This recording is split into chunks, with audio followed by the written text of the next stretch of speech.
A person ends his life. ஒரு மனிதன் தன்னுடைய வாழ்க்கையை தற்கொலை மூலம் முடித்துக் கொண்டால், A spirit roams all over the world, all over the earth as a restless spirit trying to get into another person's body. தற்கொலை செய்து கொண்ட மனிதனுடைய ஆவி இளைப்பாறுதல் இல்லாமல் உலகமெங்கிலும் இங்கும் இங்கும் அலைந்து இன்னொரு சரீரத்திற்குள் புகுந்து கொள்ள முடியுமா என்று அலைந்து திரிகிறது. ஒரு மூட நம்பிக்கை. I was amazed to see an angel of God. This angel of God said, Daddy, I was shocked. மகன் இறந்து போனானா பரலோகத்தில் போய் தூதர்கள் கற்றுக் கொடுத்தாங்க. அங்கே பள்ளிக்கூடம் கல்லூரிகள் எல்லாம் கட்டி வைத்திருக்கிறார்கள் போலும். தினகரனுடைய மகன் தேவதூதனாக இன்னைக்கு மாறிவிட்டார். பால் தினகரனுடைய அண்ணன் இன்னைக்கு தேவதூதனாக காட்சி அளிக்கிறார். இந்த கடைசி காலத்துல பரிசுத்தவான்கள் பூமிக்கு இறங்கி அவர்கள் மனிதர்களோடு சேர்ந்து ஊழியம் செய்ய போறாங்க. சரிக்கிறீங்க. நான் ஜெபம் பண்ணும் போதெல்லாம் இந்த சுந்தர் சிங் ஐயாவை தான் நான் தரிசனத்துல பார்ப்பேன். இப்ப எப்படி நம்மள உட்காந்து பேசுறோம், அதே மாதிரி அவங்க எங்கிட்ட உட்காந்துக்கிட்டு தீபத்துடைய ஊழியத்தை குறித்து என்கிட்ட பேசுவார். மரித்த மனிதன் மறுபடியும் பூமிக்கு வர மாட்டான். வருவான் எப்போ தெரியுமா? ஆண்டவர் இயேசு கிறிஸ்து இரண்டாவது முறை. உலக மனிதர்கள் அநேக இடத்திலே மூட நம்பிக்கைகள் காணப்படும். இந்த மூட நம்பிக்கைகள் மனிதனுடைய பயத்தினால் வருகின்ற காரியங்கள். நம்மை சுற்றி காணப்படுகிற பல மதங்களிலே பல்வேறு விதமான மூட நம்பிக்கைகள் உண்டு. இறந்த மனிதர்களை குறித்த மூட நம்பிக்கைகள் மனிதர்களால் பிரபலமாக பின்பற்றப்படுகிறது. இறந்தவென்பதாக மறுபிறவி, 7 ஜென்மம், இப்படிப்பட்ட காரியங்கள் எல்லாம் சில மத கொள்கைகளாக, சில மத மூட நம்பிக்கைகளாக காணப்படுகிறது. இறந்தவென்பதாக அந்த மனிதனுடைய ஆவி இந்த பூமியிலே அலைந்து திரியும். அந்த சாந்தி கிடைக்காமல், அமைதி கிடைக்காமல் அலைந்து திரியும். ஆகவே 16 நாள் காரியம் செய்ய வேண்டும், திதி கொடுக்க வேண்டும், இப்படிப்பட்ட காரியங்கள் எல்லாம் சில மதங்களிலே கொள்கைகளாக பின்பற்றப்பட்டு வருகிறது. அப்படி செய்தால் மாத்திரம்தான் அந்த ஆன்மாவுக்கு சாந்தி கிடைக்கும் அல்லது முக்தி கிடைக்கும் என்பதாக மதங்கள் பின்பற்றுகின்றன. மனிதர்களுடைய மூட நம்பிக்கைகளாக காணப்படுகிறது. இப்படி பல்வேறு மதங்களிலே பல்வேறு விதமான மூட நம்பிக்கைகள் உண்டு.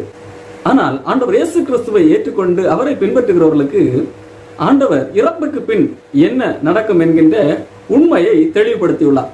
இந்த உலகத்திலே எந்த மனிதனுக்கும் இறப்புக்கு பின் என்ன என்று தெரியாமல் இருக்கின்ற வேளையிலே ஆண்டவர் இயேசு கிறிஸ்து இறப்புக்கு பின்பதாக உள்ள வாழ்க்கையையும், அந்த வாழ்க்கையை அடைவதற்காகத்தான் இயேசு கிறிஸ்து இந்த பூமியிலே வந்தார் என்பதையும் விளக்கப்படுத்தி காண்பித்திருக்கிறார்.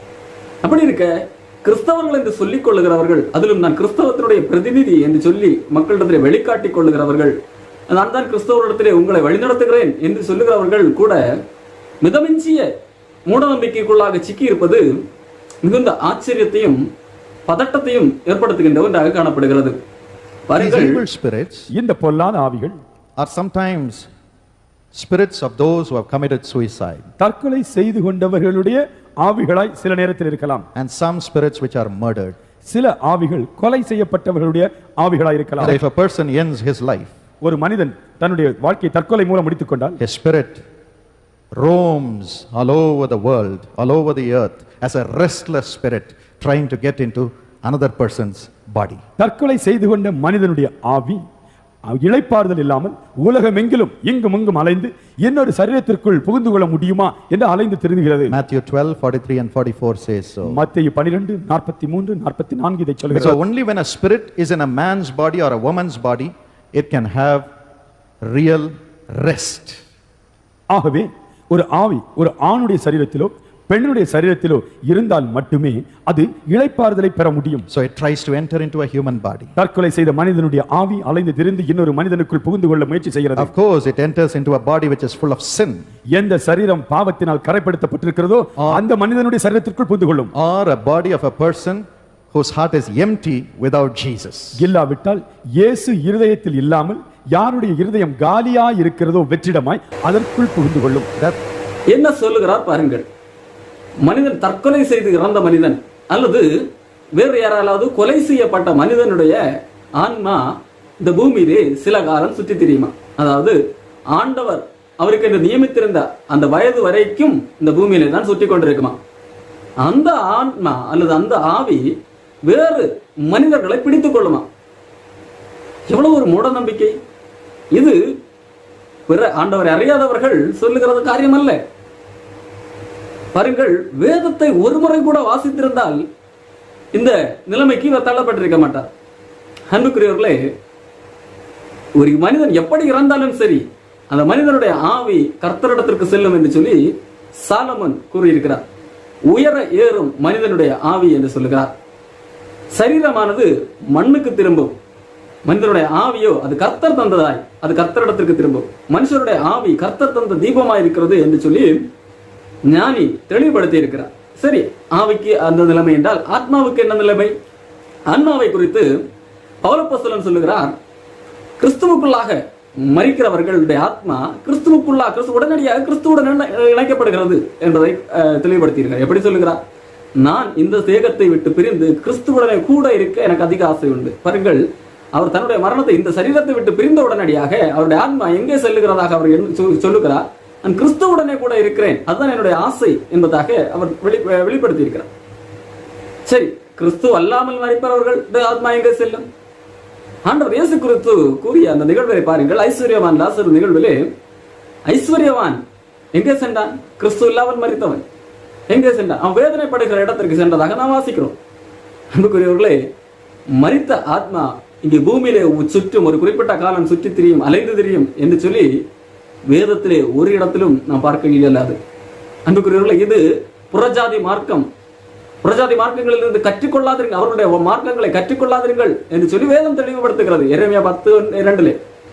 ஆனால் அங்குள்ள காரியங்களை கற்றுக்கொண்டு இது கிறிஸ்தவம் என்று சொல்லி கிறிஸ்தவர்களுக்குள்ளாக போதிப்பது ஒரு மடத்தனம். அதை கேட்டுக்கொண்டு அவரை பின்பற்றுகிறவர்கள் அறிவிலிகள் தான். வேதத்தை வாசியுங்கள். எப்படிப்பட்ட மூட நம்பிக்கைகளுக்குள்ளாக சிக்கிக் கொண்டிருக்கிறீர்கள்? கிறிஸ்தவம் என்றால் என்ன என்று எண்ணிக்கொண்டிருக்கிறீர்கள்? சிந்தித்து பாருங்கள். அன்புக்குரியவர்களே, இவர் தன்னுடைய கொள்கைக்கு ஆதாரமாக கூறுகின்ற வசனம் மத்தேயு 12ஆம் அதிகாரம்.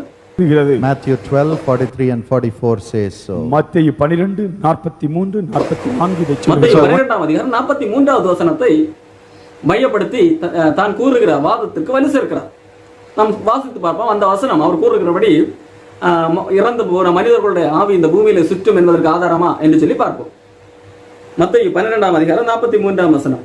அசுத்த ஆவி ஒரு மனுஷனை விட்டு புறப்படும் போது வறண்ட இடங்களில் அலைந்து இளைப்பாறுதல் தேடியும் கண்டடையாமல் நான் விட்டு வந்த என் வீட்டுக்கு திரும்பி போவேன் என்று சொல்லி அங்கே வந்து அந்த வீடு வெறுமையாகவும் பெருக்கி ஜோடிக்கப்பட்டதாகவும் இருக்க கண்டு திரும்பி போய் தன்னிலும் பொல்லாத வேறு 7 ஆவிகளை தன்னோட கூட்டிக் கொண்டு வந்து உட்புகுந்து அங்கே குடியிருக்கும்.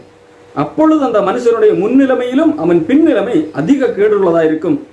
அப்படியே இந்த பொல்லாத சந்ததியாருக்கும் சம்பவிக்க வேண்டும் என்றார். அன்புக்குரியவர்களே, இங்கே ஆண்டவர் இயேசு கிறிஸ்து ஒரு காரியத்தை கூறுகிறார். ஒரு மனிதனுக்குள்ளாக இருந்து அசுத்த ஆவியை ஆண்டவர் துரத்தி விடுகிறார்.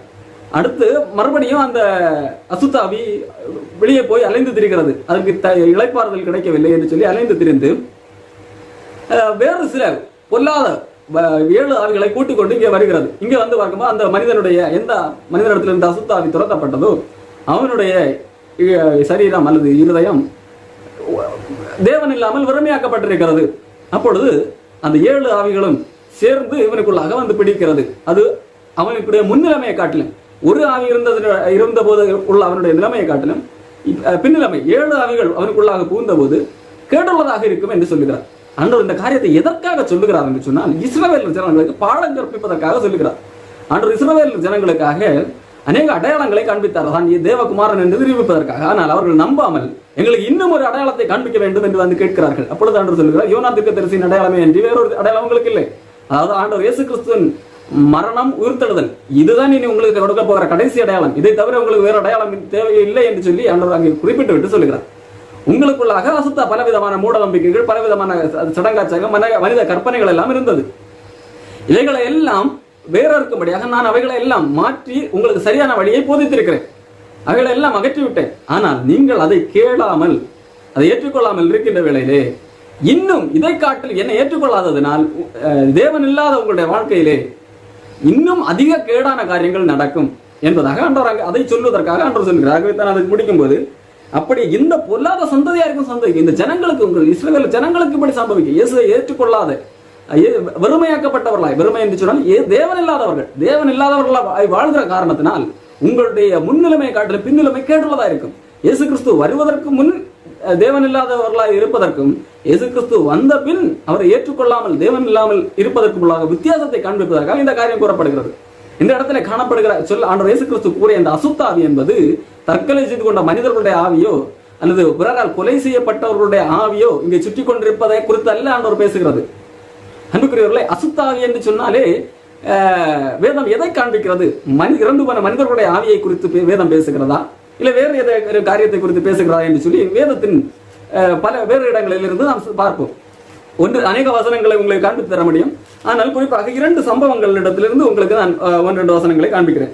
மார்க்கு 5ஆம் அதிகாரத்திலே ஒரு சம்பவம் எழுதப்பட்டிருக்கிறது. ஆண்டவர் இயேசு கிறிஸ்து ஒரு இடத்திற்கு செல்லும் போது அசுத்தாவி பிடித்த ஒரு மனிதன் அங்கே ஆண்டவருக்கு எதிர்கொண்டு வருகிறதாக பார்க்கிறோம். மார்க் 5ஆம் அதிகாரம் 2ஆம் வசனம். அவர் படவிலிருந்து இறங்கின உடனே அசுத்தாவி உள்ள ஒரு மனுஷன் பிரேத கல்லறையிலிருந்து அவருக்கு எதிராக வந்தான். இங்கே ஒரு மனுஷனுக்குள்ளாக அசுத்தாவி இருக்கிறதாக பார்க்கிறோம். அப்படியானால் இவர் சொல்லுகிற கூற்றுப்படி இந்த அசுத்தாவி என்பது இறந்து போன வேறு தற்கொலை செய்து கொண்ட ஒரு மனிதனுடைய ஆவியாக இருக்க வேண்டும், அப்படித்தானே?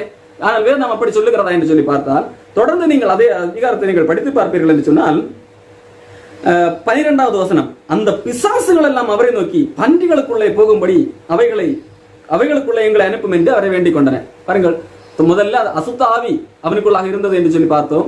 அதே அதிகாரம் அதே வசனத்திலே தொடர்ந்து பார்க்கும்போது அந்த அசுத்தாவிகள் அல்லது அந்த பிசாசுகள் என்று சொல்லி மாற்றி எழுதப்பட்டிருக்கிறது. அப்ப அசுத்தாவிகள் என்பது எதை குறிக்கும்? பிசாசுகளை குறிக்கும் என்று சொல்லி நாம் இங்கே பார்க்கிறோம். இது மட்டுமல்ல, இன்னும் அநேக இடங்களிலே அசுத்தாவிகள் என்று வருகிற அந்த இடங்களிலே பின்பு அந்த அசுத்தாவிகளுக்கு பிசாசுகள் என்று சொல்லி விளக்கம் கொடுக்கப்பட்டிருக்கிறது. நாம் படித்து அறியலாம். அன்புக்குரியவர்களே, வேதத்திலே அசுத்தாவிகள் என்று சொல்லப்பட்டது பிசாசுகளை குறிப்பதற்காக பயன்படுத்தப்பட்ட வார்த்தை. மாறாக இறந்து போனவர்களுடைய ஆவி இங்கே பூமியில சுற்றும், அது ஒரு மனிதனை பிடிக்கும், அது எல்லாம் மூட நம்பிக்கை, அது ஒரு தவறான நம்பிக்கை, அது தவறான அபிப்பிராயம். ஆகவே ஜனங்களே, இந்த விஷயத்திலே நீங்கள் ஜாக்கிரதையாக இருக்க வேண்டும். பால்சிகரனுடைய மூட நம்பிக்கைக்கு முன்னோடி அவருடைய தந்தையா. அவர் ஒரு சினிமா இயக்குனராக இருந்திருந்தால் அநேக கற்பனை கதைகளை சொல்லி ஒருவேளை அநேகம் சம்பாதித்திருப்பார். நல்ல திரைப்படங்கள் ஓடி இருக்கும். அந்த அளவுக்கு கதை சொல்வதிலே வல்லவர். அநேக கதைகளை சொல்லி இருக்கிறார். அதிலே விசேஷமாக இந்த கதையை I was amazed to see an angel of God. This angel of God said, "Daddy." I was shocked. What is this? First time an angel of God calling me as Daddy. I looked at him. He said, "Dad, you know me." Again I was perplexed. Then he said, "I am your first son who died in April 1961. On the 1st April 1961, my first son was born and he died. 1st April 61, and this was happening almost 20 years later." And he said, "Dad, you know me." I looked at his face. Then I recognized, this is my son, whom I lost 20 years ago. And he said that I died and the holy angels educated me in heaven. And God said, "You be my angel." பாருங்கள், தினகரனுடைய மகன் தேவதூதனாக இன்றைக்கு மாறிவிட்டார். பால் தினகரனுடைய அண்ணன் இன்றைக்கு தேவதூதனாக காட்சியளிக்கிறார். இவ்வளவு ஒரு மடத்தனமான காரியம். தேவதூதர்கள் என்பவர்கள் ஆண்டவரால் படைக்கப்பட்டவர்கள். இங்கே பிறந்த மனிதர்கள் இறந்து போனால் அவர்கள் தேவதூதர்களாக மாற்றப்படுவார்கள் என்பது மடத்தனம், அறிவீனம், வேதத்திற்கு எதிரான காரியம். இறந்து போன மனிதன் தேவதூதனாக மாற்ற முடியாது, மாற்றப்பட மாட்டான். இறந்து போன மனிதன் தான். ஆண்டவர் மனிதனை மனிதனாகத்தான் படைத்தார். இறந்து போன குழந்தைகளும் மனிதர்கள் தான். ஆண்டவர் நம்மை சிறு குழந்தைகளைப் போல மாற சொன்னார். அந்த சிறு குழந்தைகள் மரித்தால் உடனடியாக தேவதூதர்களாக மாறுவார்கள் என்று வேதத்திலே எந்தவித காரியமும் இல்லை. காரணம், தேவதூதர்கள் என்பவர்கள் ஏற்கனவே படைக்கப்பட்டவர்கள். அவர்கள் மனிதர்களைப் போல அல்ல. மனிதர்களுக்கும் தேவர்களுக்கும் வேறுபாடு உண்டு. ஒரு இடத்துல சொல்லும் போது வசனம் சொல்லுகிறது, மனுஷனை தேவதூதர்களும் சற்று சிறியவனாக படைத்தார் என்று சொல்லி. அந்த படைப்பிலே கூட தேவதூதனுக்கும் மனிதனுக்கும் வேறுபாடு உண்டு. அப்போ மனிதன் மரித்தால் தேவதூதனாக மாறுவார் என்பது அபத்தத்தின் உச்சம். கேட்கிறவர்கள் எல்லாரும் முட்டாளாகி கொண்டிருக்கிறார்கள். அன்புக்குரியவர்களே, எப்படி துணிகரமான ஒரு பொய். இவருடைய மகன் இறந்து போனா பரலோகத்தில் போய் தூதர்கள் கற்றுக் கொடுத்தார். அங்கே பள்ளிக்கூடம், கல்லூரிகள் எல்லாம் கட்டி வைத்திருக்கிறார்கள் போலும். அங்கே அவர்கள் படிப்பித்து அவனை தேவதூதனாக மாற்றி விட்டாரா? அன்புக்குரியவர்களே, அந்த தேவதூதன் மறுபடியும் இவரிடத்துல வந்து அப்பா என்று சொல்லி கூப்பிட்டார். தேவதூதன் வந்து டிஜிஎஸ் அப்பா என்று கூப்பிட்டார். எந்த வேத புத்தக அதிகாரத்திலே எந்த வசனத்தின் அடிப்படையில் அவர்கள் பேசிக் கொண்டிருக்கிறார்கள்?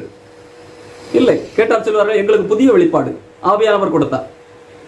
அன்புக்குரியவர்களே, இப்படி பொய் பேசுகிறவர்கள், வேத முரண்களை பேசுகிறவர்கள் எடுத்தாளக்கூடிய ஒரு பகுதி ஆவியானவர்கள் எங்களோடு பேசுகிறார்.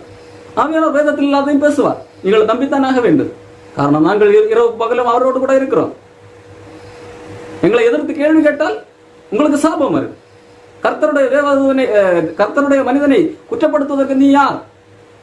இப்படி கேள்வி கேட்பார்கள். மனிதனை முட்டாளாக்குகின்ற முயற்சி இது. அன்புக்குரியவர்களே, ஜாக்கிரதையாக இருங்கள். கட்டுக்கதைகளுக்கு சாய்ந்து போகும் காலம் வரும் என்று சொல்லி பவுலப்போஸ்தலன் சொன்னது இதை குறித்து தான். இப்படிப்பட்ட கட்டுக்கதைகளை சொல்லித்தான் மக்களை இவர்கள் அடிமைப்படுத்தினார்கள். நீங்க ஒருவேளை சொல்வீர்கள் அல்லவா, இவர்கள் கூட்டத்திலே அநேக ஜனங்கள் வருகிறார்கள், நீங்கள் எத்தனை பேரை ரட்சித்தீர்கள் என்று சொல்லி கேள்வி கேட்பார்கள். அன்புக்குரியவர்களே, நான் ஒருவரை ரட்சிக்க முடியாது. ரட்சிப்பு கர்த்தருடையது.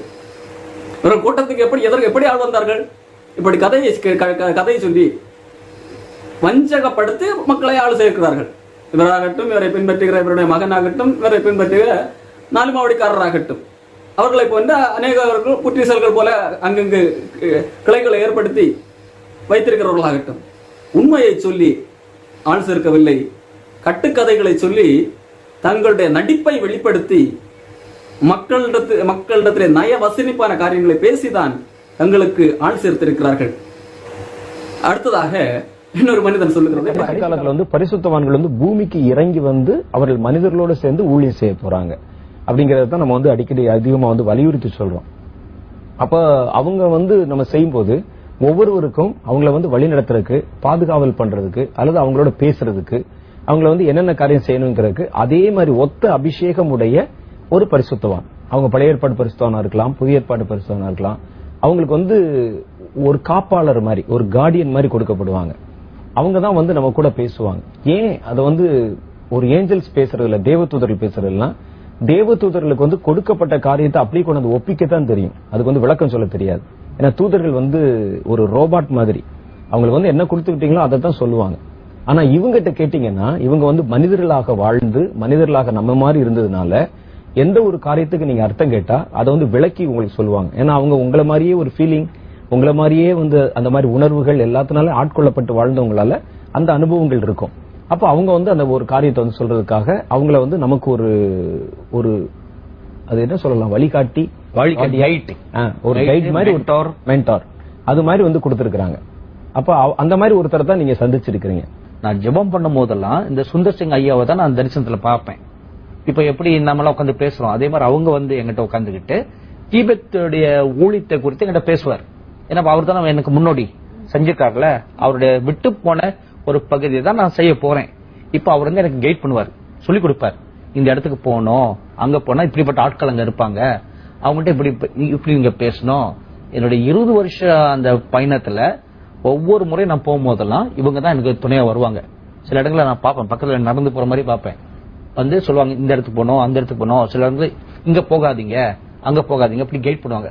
இதுதான் அவங்க இப்ப சொல்ல வராங்க. அதுதான் அது வந்து என்னன்னு கேட்டா, அவங்களுக்கு அந்த மாதிரி அனுபவங்கள்லாம் இருக்கும். போது திபெத் போனது, அதுல வந்து எப்படி வந்து சந்திக்க போறோம், அந்த மாதிரி பிரச்சனைகள் அப்படி மாதிரி இருக்கும். இப்ப இதை வந்து அவங்க வந்து வர்றதை வந்து இவங்க வந்து நேரா பார்த்தாங்க, நீங்க வந்து ஒரு சந்தர்ப்பத்துல பாத்திருக்கீங்க. அப்ப வந்து மற்றவர்களுக்கெல்லாம் என்னன்னு கேட்டா எல்லாருக்குமே அப்படி ஒரு ஆள் இருப்பாங்க. ஆனா வந்து சிலர் வந்து அதை நேரா பார்க்க மாட்டாங்க. ஆவிக்குரியவர்கள் பேசிக்கொள்ற மொழி அப்படிங்கறது வந்து ஆத்தும மொழின்னு ஒரு மொழி இருக்கு. ஏற்கனவே மரித்து போன மனிதர்கள் பூமியிலே ஊழியம் செய்ய வருவார்களாம். அவர்கள் இவர்களோடு வந்து பேசி இவர்களுக்கு கற்றுக் கொடுப்பார்களாம். இது எப்படி செய்ய வேண்டும், இங்கே போக வேண்டும், அங்கே போக வேண்டும் என்று சொல்லி வழிநடத்துவடியாக ஏற்கனவே இறந்து போன பரிசுத்தவான்கள் இங்கே பூமியிலே வருவார்களாம். அன்புக்குரியவர்களே, இதற்கு வேதாதாரம் உண்டா? இல்லை. வேதம் சொல்லுகிறது, மனுஷன் ஒரே தரம் மரிப்பதும் பின்பு நியாய தீர்ப்படைவதும் அவனுக்கு நியமிக்கப்பட்டிருக்கிறது. மரித்த மனிதன் மறுபடியும் பூமிக்கு வரமாட்டான். வருவான் எப்போது தெரியுமா? ஆண்டவர் இயேசு கிறிஸ்து 2வது முறை வரும்போது கிறிஸ்துவுக்குள்ளாக மரித்தவர்களை அவரோடு கூட கூட்டிக் கொண்டு வருவார். அவரோடு கூட கூட்டிக் கொண்டு வந்து அவர்கள் மறுபடியும் வேறொரு மேனியிலே மறுரூபமாக்கப்பட்டவர்களை உயிர் தழுவார்கள். இதை வேதம் சொல்லுகிறது. ஆனால் இவர்கள் சொல்வது போல இவர்களை கைடு பண்ணுவதற்காக இங்கே வரமாட்டார்கள். அந்த தாத்தா சொல்லுகிறார், சாது தாத்தா சொல்லுகிறார், இவர்களை வழிநடத்துவதற்காக சாது சுந்தர் சிங் வருவாராம்.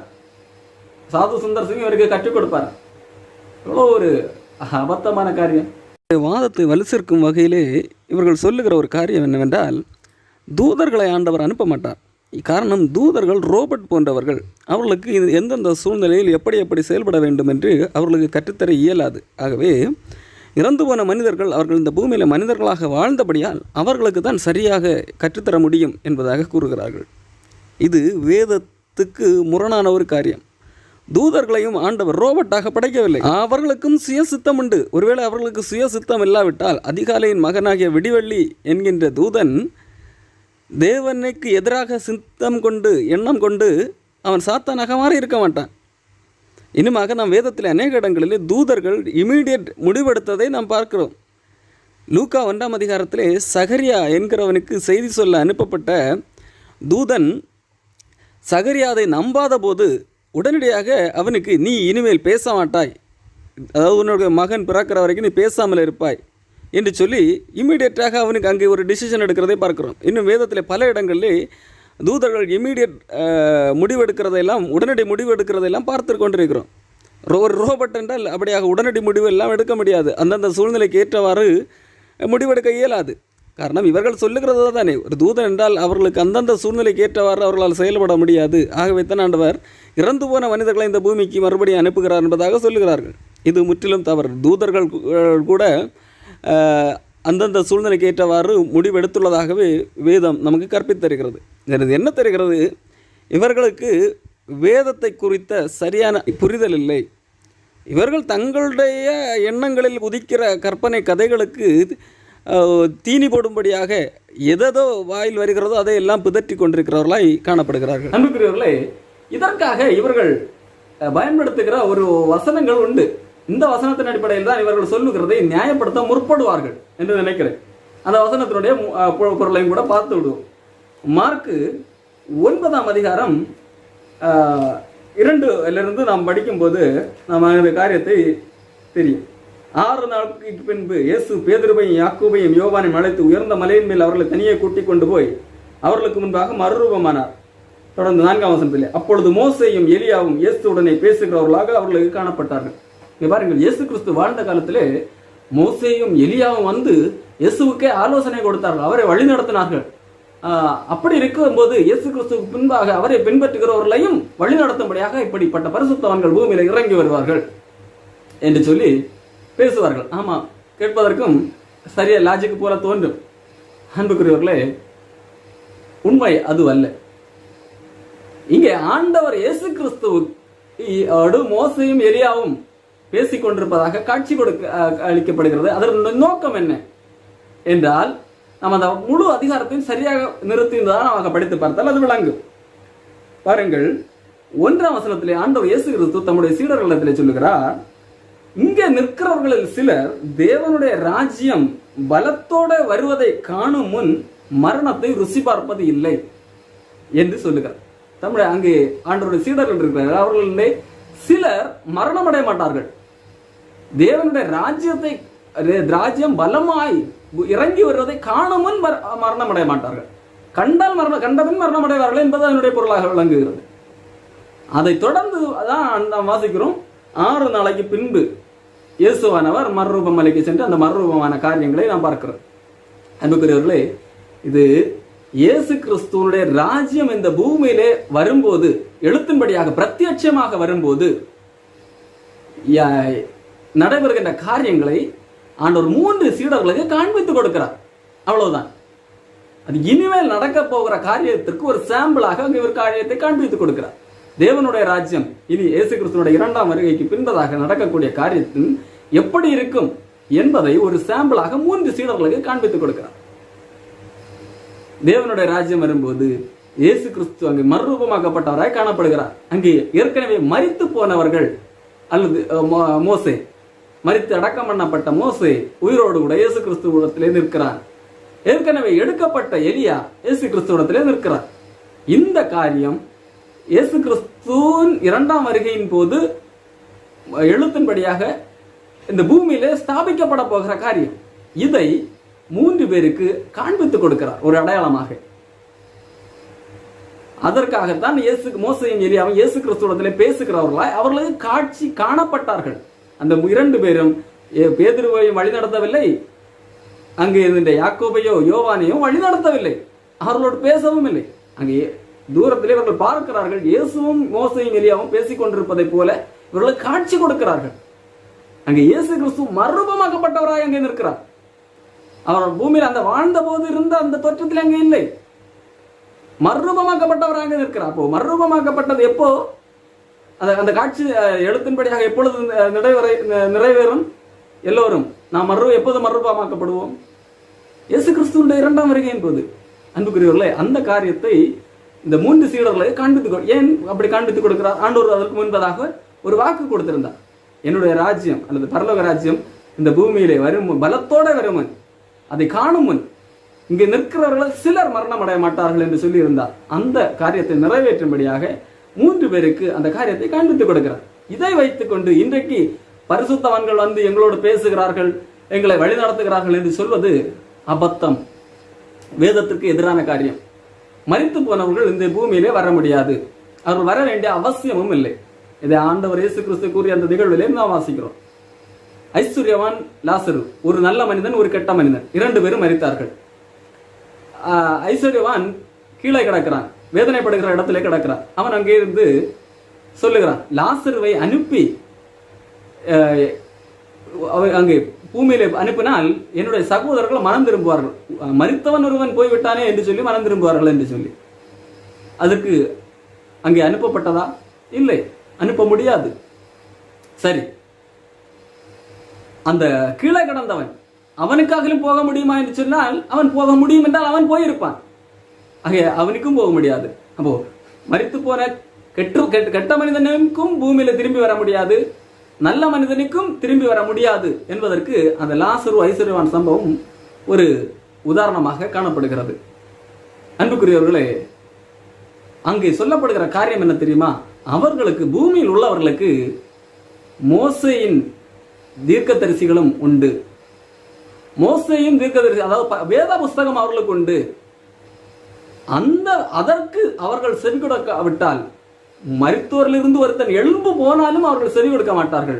ஆகவே மரித்தோரிலிருந்து ஒருத்தன் எழுந்து போக வேண்டும் என்கிற காரியமே அவசியமற்றதாய் காணப்படுகிறது என்பதாக அங்கே விளக்கம் கொடுக்கப்படுகிறது. அன்புக்குரியவர்களே, இன்றைக்கு வேத வசனத்தை நம்பாதவர்கள் என்ன சொல்லுகிறார்கள்? எங்களிடத்தில் அந்த மனிதன் வந்து பேசினார், இயேசு கிறிஸ்துவை வந்து பேசினார், பிதா வந்து பேசினார், இப்படி எல்லாம் பேசு. ஆனால் வேதம் தெளிவாக சொல்லுகிறது, அவர்களுக்கு மோசேயும் தீர்க்கதரிசிகளும் போதும். அவர்களுக்கு, பூமியில வாழ்கிறவர்களுக்கு. அன்புக்குரியவர்களே, இந்த வசனங்களுக்கு நமக்கு முக்கியத்துவம் படுத்தி கொடுக்கப்பட்டிருக்கிறது. ஆனால் இன்றைக்கு வேத வசனங்களை விட்டு விட்டு கட்டு கதைகளுக்கும் தனி மனித உபதேசங்களுக்கும் செவி கொடுக்கிற மனிதனாக இன்றைக்கு மாறிப்போன காரணம், அது கேட்பதற்கு சற்று வித்தியாசமாக, விகற்பமாக, ரசிப்பதாக உள்ளது. காரணம், மனிதன் இயற்கையாகவே கற்பனை கதைகளை கேட்பதிலே ஆர்வம் காட்டுகிறவன் தானே. அதனால் தானே வித்தியாசமான கதைக்களங்கள் கொண்ட சினிமாக்கள் ஓடுகிறது, கற்பனை கதைகள் ஓடுகிறது, கற்பனையாக எழுதப்பட்ட கார்ட்டூன்கள், டெலிவிஷன் சீரியல்கள் எல்லாம் ஓடுகிறது. ஆகவே மனிதன் எப்பொழுதுமே கற்பனை கதைகளை கேட்பதிலே அதிக பிரியம் காட்டுகிறவன், ஆர்வம் காட்டுகிறவன். அந்த இதுதான் இன்றைக்கு கிறிஸ்தவத்தில் நடந்து கொண்டிருக்கிறது. இந்த வேத புஸ்தகத்திலிருந்து சத்தியம் பேசினால் அது மனிதனுக்கு கேட்பதற்கு கஷ்டமாக இருக்கிறது. ஆனால் இப்படிப்பட்ட கட்டுக்கதைகளையும் கற்பனை கதைகளையும் பேசும்போது கேட்பதற்கு இனிமையாக இருக்கிறது. அதில் எந்த அளவுக்கு உண்மைத்தன்மை இருக்கிறது என்று சொல்லி மனிதனுக்கு ஆராய தோன்றவில்லை. அன்புக்குரியவர்களே, வேத வசனத்தை நமக்கு தந்திருக்கிறார். இந்த வேத வசனத்துக்கு நாம் கீழ்ப்படியாவிட்டால், இதற்கு நாம் செவி கொடுக்காவிட்டால் நம்மை யாராலும் காப்பாற்ற முடியாது. பேதுரு தெளிவாப்படுத்தி கூறியிருக்கிறார், அதிக உறுதியான தீர்க்க தரிசன வசனம் நமக்கு உண்டு. பொழுது விடிந்து விடிவெள்ளி உதிக்கிற வரைக்கும் அவ்வசனத்தை கவனித்திருப்பது நமக்கு நலமாயிருக்கு. அன்புக்குரியவர்களே, இப்படிப்பட்ட கட்டுக்கதைக்காரர்களை விட்டுவிட்டு, மூட நம்பிக்கையை புகுத்த நினைக்கிறவர்களை விட்டுவிட்டு, இப்படிப்பட்ட சாத்தான் தந்திரங்களை விட்டுவிட்டு வேத வசனத்துக்கு திரும்புங்கள். வேத வசனத்தை படித்து தியானியுங்கள். கர்த்தர் பகுத்தறிவை உங்களுக்கு தந்திருக்கிறார். எல்லாவற்றையும் சோதித்து பார்த்து நலமானதை பிடித்துக் கொள்ளுங்கள். சத்தியத்தையும் அறியீர்கள், சத்தியம் உங்களை விடுதலை.